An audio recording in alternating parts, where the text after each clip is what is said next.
You, finding life rather dull, dreaming again of exotic places, wishing you were somewhere else? We offer you escape.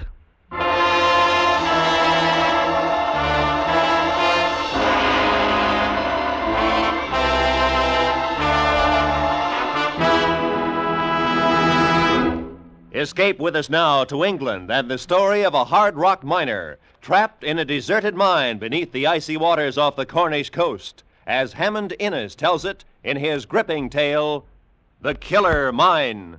The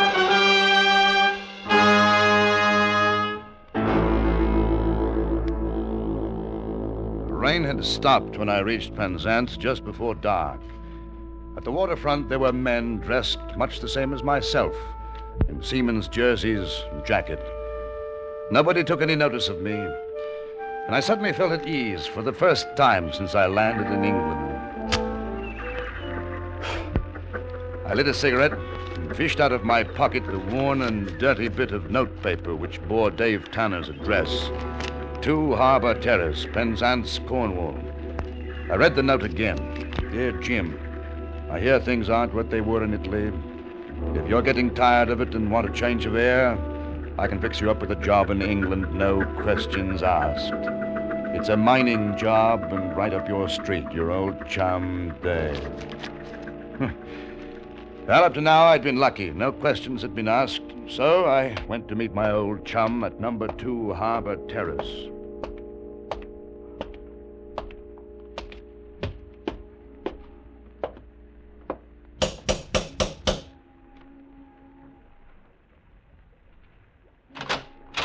Yes? Mr. Tanner in? Who? Tanner, Mr. Dave Tanner. Oh, nobody of that name lives here. Oh, well, he's an old friend of mine. I've come a long way to see him. Look, here's the letter he sent me. Oh, I'm sorry. But look, you don't have to be afraid. I'm not a cop. He's a Welshman, dark hair and eyes, a bit of a limp. Oh, maybe it's Mr. Jones you're wanting, but he's not here now either. Do you know when he'll be back? No, Hello. You're hurt. Oh, no, Well, that's blood on your hands. Oh, one of the lodgers. He cut himself on glass. Davy's here, isn't he? He's here and he's hurt. No. You can't come in. Move over. Where is he?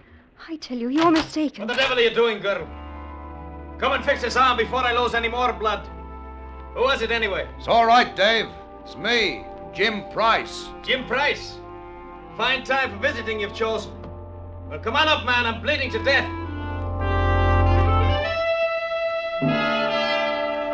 We went upstairs, and inside his room, Dave was sitting, white-faced, on the edge of a bed.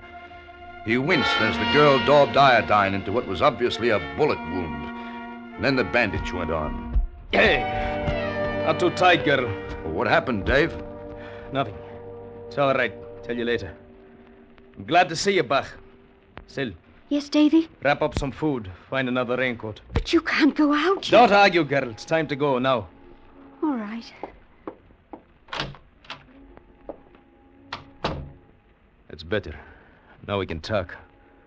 You've come over for that job, eh? Yes. Got ashore with no questions asked? I managed. It cost me my last farthing, though. I've got no papers. You got ashore. That's what matters. Well, Jim, it's a mining job, as I told you. Here, help me on with my coat. Yes, well... Easy. Easy, Dave. Easy. There. I want to be shut of this place. Your way's the same as mine. I'll tell you about the job as we go. Where? Where do we go? Cripple Z's tin mine. But there's more to it than that. Oh? Come on.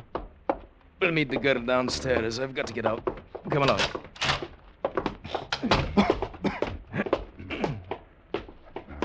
Davy, here's sandwiches and an old raincoat of Father's. Give it to him. Now listen, Sam. Those clothes upstairs, burn them. Yeah. Clean up everything. Anybody comes round asking questions, tell them you haven't seen me. All right. Not for 3 days. Oh, where can I get in touch with you? You can't. You'll come back? Indeed, I will. But remember, you haven't seen me. And you don't know where I've gone. I don't know. That's true. You'll hear from me. Now open the door, see if anyone's about. Yes.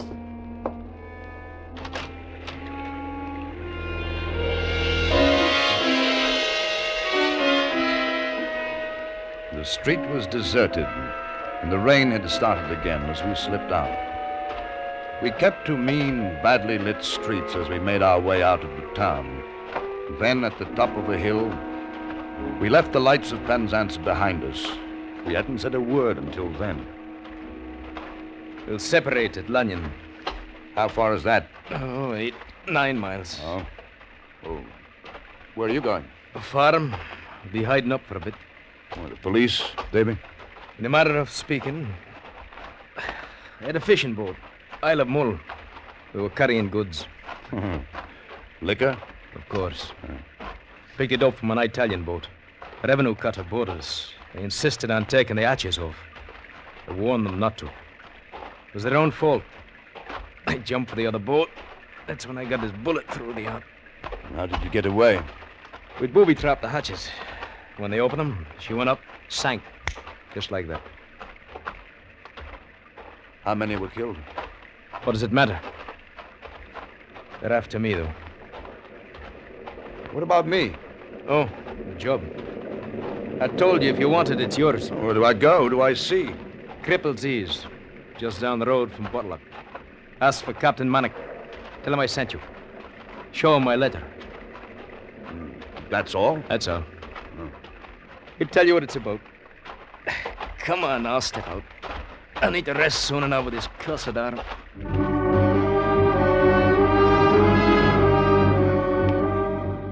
It must have been nearly midnight when the little Welshman and I parted. He pointed the way to Cripple's Ease a mile further along, and then turned away and disappeared in the driving rain. Half an hour later, I found the huddle of abandoned mine buildings. And then against a crackle of lightning,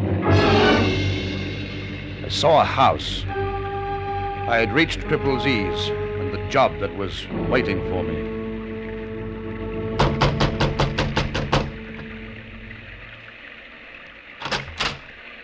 What do you want? I want to see Captain Manick. I be Captain Manick. What do you want? Dave Tanner sent me. Who? Dave Tanner. He told me to show you this letter. Come in. All right. My name's Jim Price. Davey said you had a mining job for me. I'm a miner. I was working in Italy. Come in here. There's a fire. You can get warm.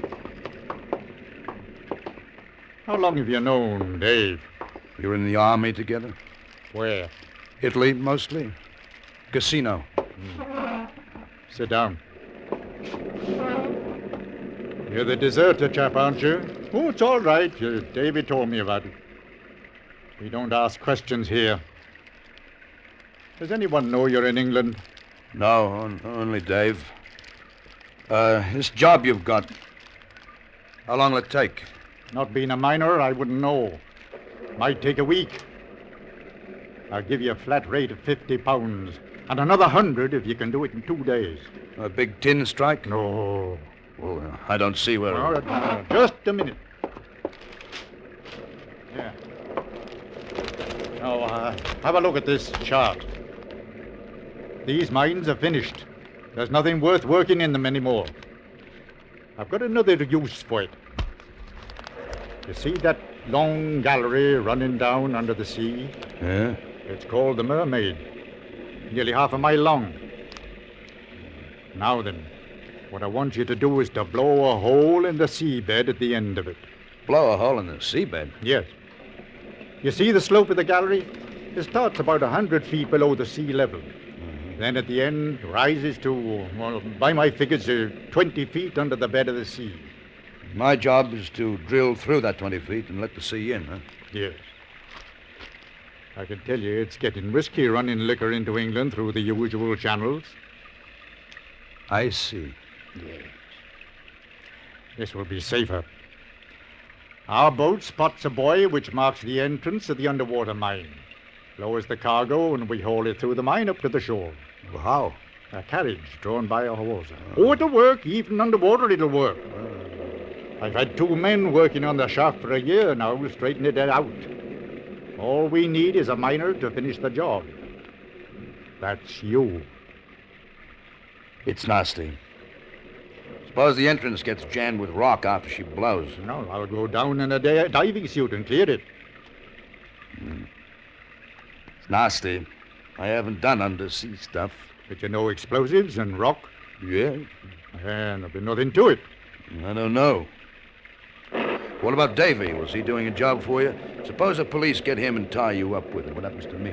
Huh? Oh, don't worry. I don't like it. Man, be sensible. You're a deserter from the British Army. You returned to England without papers. If not here, where would you work? I'd be offering you £150. I should have stayed in Italy. But you didn't? No, I wanted to see Cornwall again. It was a mistake. Not at all. Do what I ask, and I'll see that you get a passage back to Italy. No. No, it's too dangerous. I'm sorry. I'll take my chances somewhere else on another job. Oh? And you leave me no alternative. What do you mean? I shall have to telephone the police in Penzance and inform them that the deserter has shown up, looking for a job. After what you told me? Don't make me laugh. I'm quite a respectable man in these parts. I doubt that the authorities would take your word against mine. You're bluffing. Nobody can force me to do anything. You think not? No, stay where you are, Mr. Price. I wouldn't hesitate to shoot you. You see, I'm in rather a desperate position. It's taken me a long time to find a miner to do this job. I couldn't bear to see you refuse. You still have a moment to change your mind. Hello? Would you ring the police station for me, please? He wasn't bluffing. I knew that I owned only a few seconds to decide. It was a choice of arrest, conviction as a deserter, or doing a job which might mean my life. I had run away from death once before. I suddenly realized that I'd been running ever since. I had to stop. I looked back at Manic, smiling and sure with his pistol pointed at me. Well? All right, hang up, I'll do it. I'll blow up your bloody mind.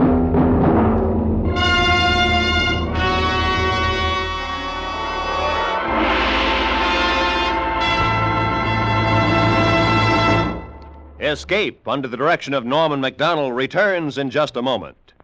Boy Scout Week is now being celebrated across the nation. The Scouting program is well known to almost every American. It includes character building, physical fitness, and citizenship training that enriches the lives of boys and young men in all walks of life. Get your son or your neighbor's boy to join this worthy organization. And now, back to Escape.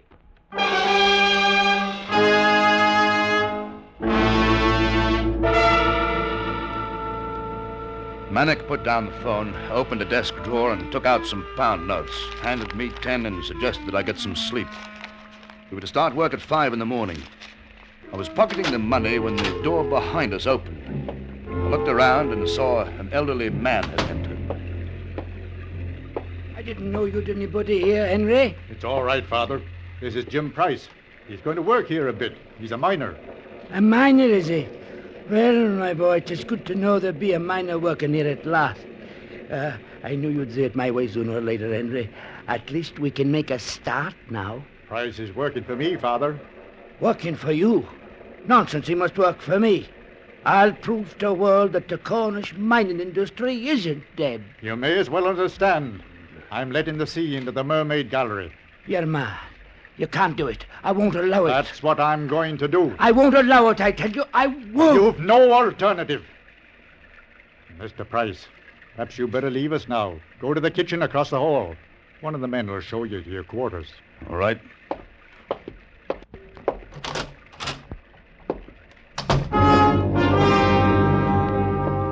I went to the kitchen, could hear the argument raging through the hall.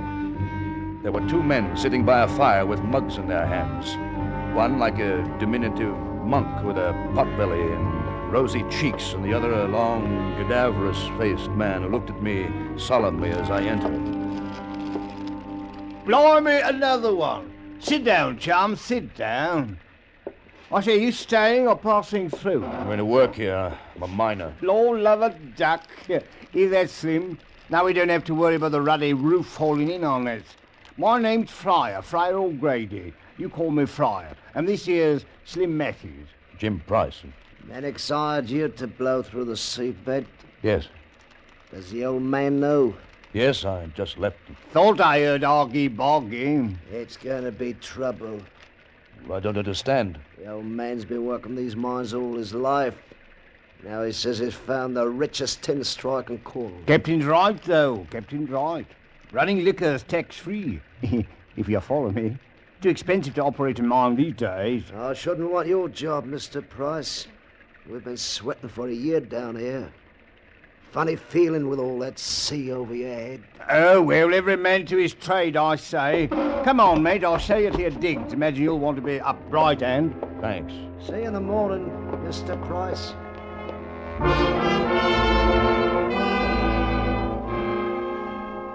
The little cockney showed me to my room, and it was about a half hour later that I heard a tap on my door. Yes? Mr. Manick. I was afraid you might be asleep. Look, I got something to show you. My son tells me you're an experienced tinner. Have a look at this rock. Maybe you'll believe me. Hey, that's tin, all right. Tis fabulous. The richest seam in the history of Cornish mining. Look at it. And my son, curse him, doesn't see it. He's going to let the sea into the mine. And he's brought you here to do it. You're the man who's going to wreck my life. I'm sorry. It's a job, that's all. You can't. You mustn't. I'd give you £50 more than he's offered if you don't do it. What difference would it make? You'd only get another miner. But that would take time. Don't you see? We would be rich. I'm afraid that... Tis all right, tis all right. Think about it. I know he holds something over your head. He does with everyone. Think about it and give me your answer tomorrow. All right. I will. Good night.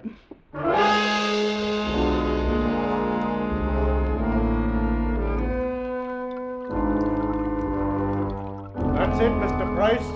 What's the pit for, Captain? Yeah, underneath the scaffolding there. To catch the rock when you make the final blast. Oh. Well, it might work. As I told you, if it doesn't, I'll come down in a diving suit to clear it away. You say there's 20 feet to get through? Yes. There's quite a bit of water seeping in now. It'll be touchy, all right. Granite, basalt from the feel of it. Well, that's what I thought. Well, if it cracks, anything might happen. Yes. By the way, my father spoke to you last night, didn't he? Yes. Showed you the tin. Probably offered you more not to blow the mine. I hope you refused, because if you didn't, I can still notify the police. I didn't tell him anything. Good. Then you can start to work immediately. I'll send Friar and Slim down to help you. And by the way, don't go wandering around too much. Some of these old tunnels run for miles and you can get lost. And stay out of the shaft that parallels this one. She's the old Cumlucky mine. There've been a lot of falls recently. If she caves in, she'll take in the sea and break through here. I'll be careful.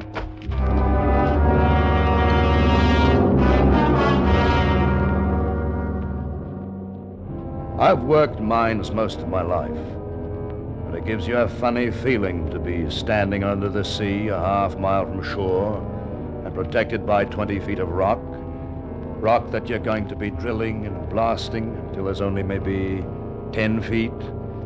Then you pray that it doesn't cave in until you're out of the way. Friar and Slim came down, and I started to drill holes for the explosives. As the rock fell away, little streams of water fell, soaking us. It was nasty work, all right.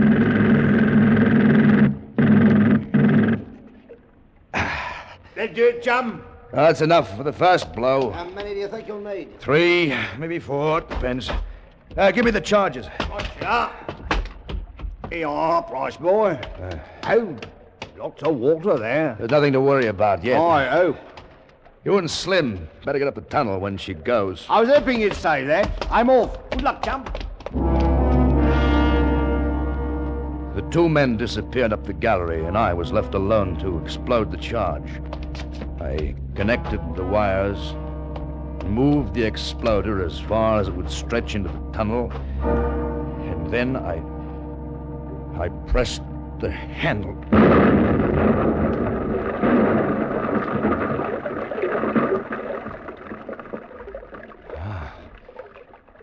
The roof still held. A bit more water trickled in, but she still held. I went back to the entrance for a cup of coffee before starting again.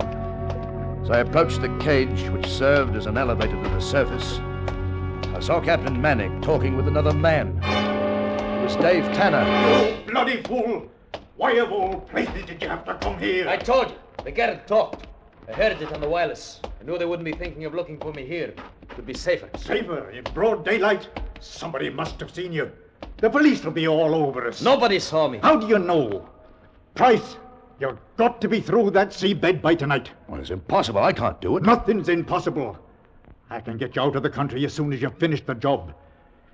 You don't finish tonight and the police come. Well, what do you know? What does that mean? Well, it can't be done. There's too much work for one man. I'll put Fryer on the drill with you. He knows something about it. Tanner and myself will be clear of the rock after each blow. Well, I'll try. Good. You, Dave, stay out of sight, down here. And keep my father out of here. Shoot him if you have to. You understand? All right, all right. We worked like madmen all day, drilling, blasting. We blew the rock 3, 4, 5 times, and still it wasn't enough. The water was coming in fast, filling the pit. Manick and Slim went back for new drills and charges. Fryer and I stayed on the scaffolding. And I don't like the looks of that. What's up, mate? The rock. Weaker up here. Dangerous? Maybe. Fetch me a pick. All right. Ain't better do. Broken the end. The last charge must have done it. I'll often get another shot for you, Mo.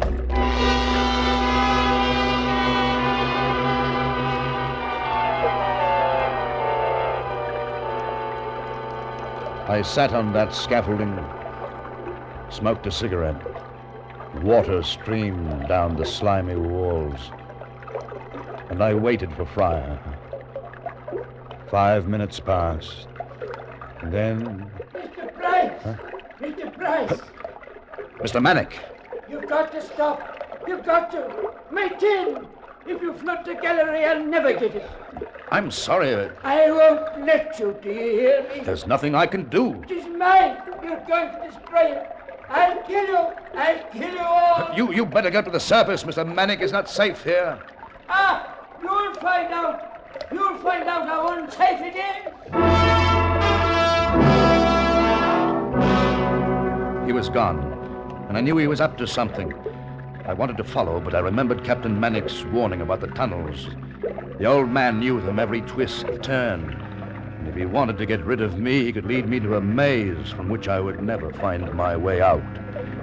So I stayed there until the captain and Slim came back. We're getting ready to go, Price. Your father was here. What? He's up to something. How did he get by Dave? I don't know. You let him go. Come on, hurry. We've got to stop him. What'll he do? He's going to make sure that we can't let the sea in here. He's mad. They come lucky. Ah, that's what I'm afraid of. He knows that mine like a book. Come on!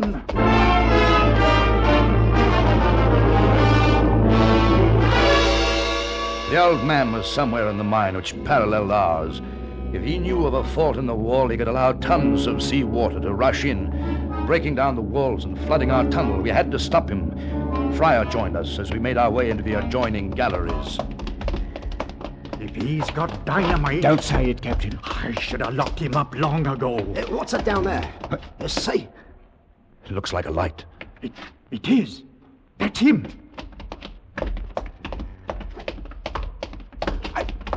He's working on something. The wall. Father! Father! Stop it! Stay where you are. Stay there! Do as he says. Don't come any closer. Listen to me. Don't do it. You'll be killed. He'll drown us all. Let's get out. Say you let me have me tin. Let him have it. Let him. Look. He's lighting a match. Say it. Say it, my son. No, you old devil. Kill yourself. Go on. You're not getting me killed, Captain. No. Come on, Tom. Run for it, boy. Captain Manick lay on the wet tunnel floor, blood streaming from a wound where Fryer had struck him with a pick. We ran, the three of us, and behind was the mad old man with his charge of dynamite. We reached the mermaid gallery when it went off. We could hear the water pouring down as though from a great height. And then the more terrifying sound as the tons of sea swept through the maze of tunnels. We ran for the elevator which could take us to safety, and the surface 100 feet above. And the water followed. You could hear the roar until it deafened you. No. Wait, give me a hand. I've twisted my ankle. Sorry, Tom, can't stop now. I could see that blessed elevator so close. Slim and Fryer were almost there. Then the gate clanged, and it started up. No, wait, don't leave me. Use the ladder. Somehow, I reached the ladder, painfully started up the rungs. It was a nightmare, and the water was the monster that you couldn't escape. Halfway up, I heard them in the cage. It's stuck. It won't go any further. Pull harder. I'm trying, but it won't. It won't. Price, can you hear? Price, you're on the ladder. Price, we don't get any higher. We're getting down. I said, Price! I kept climbing, and the voices faded until I heard a gurgling scream. And then silence. And the water stopped its terrible sound. It had found sea level.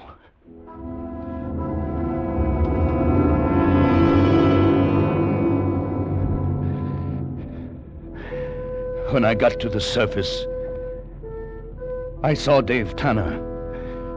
He was standing looking down at me with frightened eyes. And with him were 3 men in uniform. They were the police. I fell into their arms, crying. I tell you, I cried. I was so happy. I got away from that killer mine.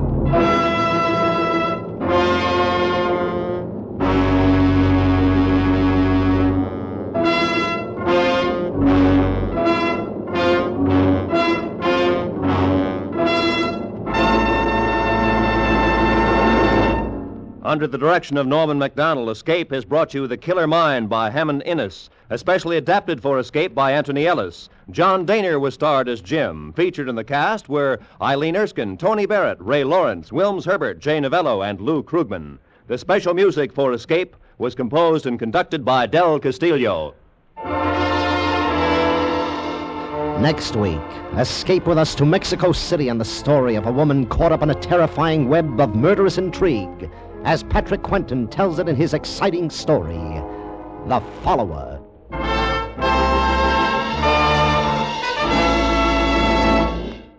If you'll stick around, you'll find a lot of laughs and some deep human interest.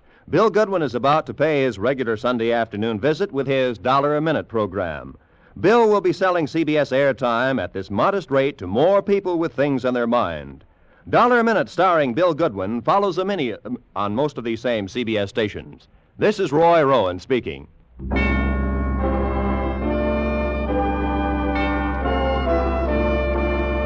This is CBS, the Columbia Broadcasting System.